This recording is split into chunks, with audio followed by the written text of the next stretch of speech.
ദിവസങ്ങൾക്ക് മുമ്പ് വരെ സ്കൂൾ മുറ്റത്ത് ഓടിക്കളിച്ചിരുന്ന പിഞ്ചോമനകൾ അവരുടെ ചേതനേറ്റ ശരീരം തിരിച്ചറിയാൻ മോർച്ചറിയിലേക്ക് പോകേണ്ടി വരിക. മുണ്ടക്കൈ സർക്കാർ LP സ്കൂളിലെ അധ്യാപകർക്ക് താങ്ങാനാവുന്നതിലും അധികമാണിത്. മഹേഷ് പോലൂർ ചേരുന്നു. മഹേഷ്, എന്താണ് ആ സ്കൂളിൽ ഇപ്പോൾ കാണുന്ന കാഴ്ച? ഉരുൾപൊട്ടൽ വലിയ നാശം വിതച്ച ചൂരൽമലയിലും മുണ്ടക്കൈയിലും നമ്മൾ ഏറ്റവും കൂടുതൽ സങ്കടപ്പെടുത്തിയത് അവിടുത്തെ വിദ്യാലയങ്ങളുടെ തകർച്ചയും അതോടൊപ്പം തന്നെ അവിടെയുള്ള വിദ്യാർത്ഥികളുടെ മരണവുമാണ്. ഏതാണ്ട് 30ഓളം കുട്ടികളാണ് ഈ അപകടത്തിൽ കാണാതായവരോ മരിച്ചവരായോ ഉണ്ട് എന്ന് പ്രാഥമികമായി കണക്കാക്കുന്നത്. അതൊരു വലിയ സങ്കടമുള്ള കാര്യമാണ്.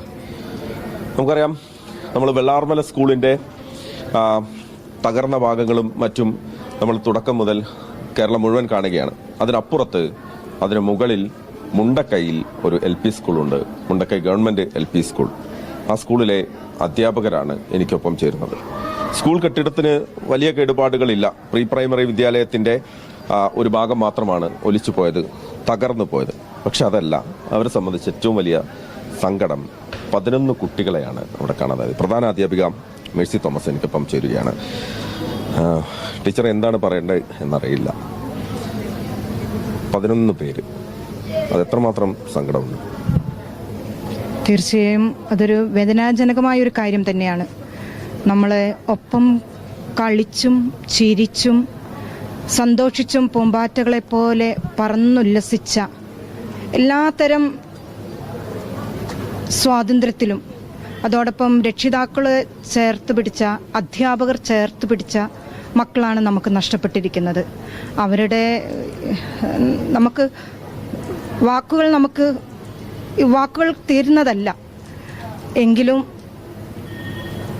ഈയൊരു അവസ്ഥ നമ്മൾ നേരിട്ടേ പറ്റൂ. ആ കുട്ടികളുടെ അവസ്ഥ, അവരുടെ മാതാപിതാക്കളുടെ അവസ്ഥ, അവരുടെ കുടുംബത്തിൻ്റെ അവസ്ഥ, ഇനി എന്ത്, ബാക്കിയുള്ള കുട്ടികൾക്ക് ഇനി എന്ത് എന്നുള്ളൊരു ചോദ്യം നമ്മുടെ മുൻപിലുണ്ട്. മറ്റുള്ള കുട്ടികളുടെ പഠനവും നമ്മുടെ മുൻപിൽ പ്രധാനപ്പെട്ട ഒരു ചോദ്യം തന്നെയാണ്. അപ്പോൾ ഈ ഒരു അവസ്ഥയിലും അതിജീവനം നമുക്ക് വളരെ പ്രധാനപ്പെട്ടതാണല്ലോ.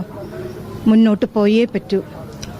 കുട്ടികളുടെ പഠനവുമായി മുന്നോട്ട് പോകാനുള്ള എല്ലാ സജ്ജീകരണങ്ങളും വിദ്യാഭ്യാസ വകുപ്പ് നമുക്ക് നൽകുന്നുണ്ട്. അപ്പോൾ തീർച്ചയായും മറ്റുള്ള കുട്ടികളെ ചേർത്ത് പിടിച്ച് അവരോടൊപ്പം നടക്കുക എന്നുള്ളൊരു തീരുമാനമാണ് ഞങ്ങൾ ഏകകണ്ഠേനമായി തിരഞ്ഞെടുത്തിരിക്കുന്നത്. ടീച്ചറുടെ പേര്? അശ്വതി ടീച്ചർ. ഞാൻ ഇങ്ങോട്ട് വരുന്ന സമയത്ത് ടീച്ചർ മോർച്ചറിയിലേക്ക് പോവുകയായിരുന്നു അല്ലേ? അവിടെ കുട്ടികളെ തിരിച്ചറിയാൻ അധ്യാപകരെ വിളിക്കുന്നു. അങ്ങനെ ഒരു അവസ്ഥ എങ്ങനെയാണ് മറികടന്നത്? ഞങ്ങളെ ഗതികേടാണ് സത്യം പറഞ്ഞാൽ. ഞങ്ങളെ ഇങ്ങനെ ഒരു അവസ്ഥ എന്ന് പറയുന്നത്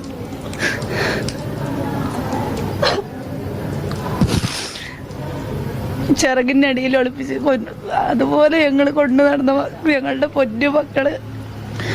നമ്മളിങ്ങനെ ഓരോ ആപത്ത് വരുമ്പോഴും നമ്മുടെ മക്കളാവരുതേന്ന് ആഗ്രഹിച്ചു പോകുന്ന സമയങ്ങളുണ്ടായിരുന്നു. പക്ഷെ ഈ ഒരു സമയത്ത് നമ്മളെ മക്കളതാവണേ എന്നുള്ള, അതായത് ഞങ്ങൾക്ക് വയ്യ ഇങ്ങനെ ജീർണിച്ചിട്ട് ഇങ്ങനെ അഴകി കിടക്കുന്നത് കാണാൻ. ഞങ്ങളെ മക്കളെ എത്രയും പെട്ടെന്ന് അവരെ സംസ്കരിക്കുന്നതിലേക്ക് അവരെ തിരിച്ചറിയണേ എന്നുള്ളൊരു ഇത് മാത്രമേ ഉള്ളൂ. നമുക്ക് മനസ്സൊക്കെ മരവിച്ചു.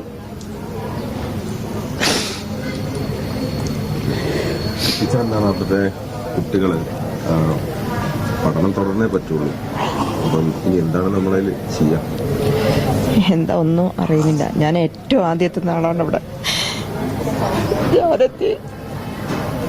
ഞാനാണ് അവർക്ക് വാതിൽ തുറന്നു കൊടുക്കുന്നത്. ഇനി അതിൽ പല മുഖങ്ങളും കാണാൻ കഴിയില്ലല്ലോ എന്ന് ആലോചിക്കുമ്പോൾ ഒരുപാട് സങ്കടമുണ്ട്. ഒന്നും പറയാൻ പറ്റും.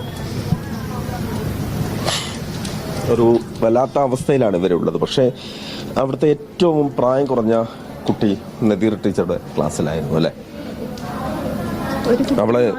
അവളെന്നാണ് അവസാനമായിട്ട് വന്നത്? വെള്ളിയാഴ്ച സ്കൂളിലേക്ക് അവസാനമായിട്ട് വന്നത്. പിന്നെ ഞാൻ കഴിഞ്ഞ ദിവസം കണ്ടത് അവളുടെ ഉമ്മേൻ്റെ ഉപ്പേൻ്റെയൊക്കെ വല്യുപ്പേൻ്റെയും വല്യുമ്മേൻ്റെയൊക്കെ കൂടെ ഉള്ളത് ഞാൻ വീട്ടിൽ പോയി കണ്ടിരുന്നു. ഒന്നും അറിയാതെ അവൾ അതിലെ ഓടി നടക്കുന്നുണ്ട്. വല്ലാത്തൊരവസ്ഥയാണ്. അതുപോലെ എൻ്റെ ക്ലാസ്സിലെ ഒരു കുട്ടിയും പോയി. ടീച്ചർ ഏത് ക്ലാസ്സാണ് പഠിപ്പിക്കുന്നത്?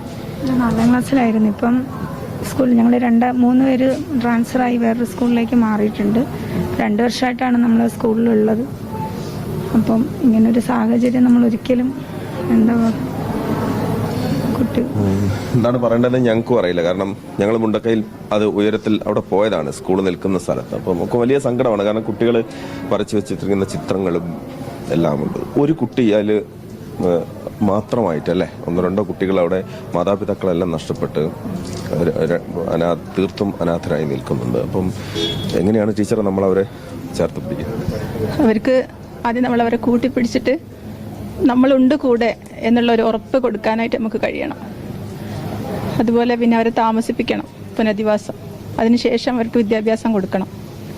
എല്ലാം ഉള്ള മക്കളെ പോലെ എല്ലാം നഷ്ടപ്പെട്ട അവരെയും നമുക്ക് പിന്തുണയ്ക്കാൻ കഴിയണം. നമ്മളാ കഴിയുന്ന എല്ലാവരും അതിന് ചേർന്ന് നിന്ന് നമ്മളോട് സഹകരിക്കണം. ടീച്ചർ ക്ലാസ് ഏതായിരുന്നു? ഞാൻ 2ാം ക്ലാസ്സിലാണ്. ഞാൻ 1 മാസമായിട്ട് വന്നിട്ട് 1 മാസം കൊണ്ട് ഒരുപാട് സ്നേഹം തന്ന മക്കളാണ്. അതിൽ 2 ശനിയാഴ്ച പോയ 2 ഇല്ല എന്ന് പറയുമ്പോൾ ബാക്കിയുള്ള മക്കളുടെ ചോദ്യങ്ങൾക്ക് നമുക്ക് മറുപടി പറയാനില്ലാത്തൊരവസ്ഥയാണ്. ഞാൻ 4ാം ക്ലാസ്സാണ്. ഞാൻ വന്നിട്ട് ഒരാഴ്ച ആയിട്ടേ ഉള്ളൂ. അപ്പോഴത്തേക്കാണ് ഇങ്ങനെയൊരു ധാരണ എന്ത് സംഭവിച്ചത്. അപ്പോൾ അതാണ് മുണ്ടക്കയിലെ വിദ്യാലയത്തിൽ അവിടെയുള്ള കുട്ടികൾ, അവരുടെ 11 പേർ, അവരുടെ പ്രിയപ്പെട്ടവർ. നമുക്കറിയാം, അച്ഛനും അമ്മയും കഴിഞ്ഞാൽ അവരെ ചേർത്ത് പിടിക്കുന്നത് അധ്യാപകരാണ്. അപ്പം വല്ലാത്ത സങ്കടത്തിലാണ്. അവരുടെ വാക്കുകൾ കേട്ട് നിൽക്കാൻ പോലും നമുക്ക് സാധിക്കുന്നതല്ല. രേഷ് കാഞ്ഞികാവിനൊപ്പം മഹേഷ്, മീഡിയ 1.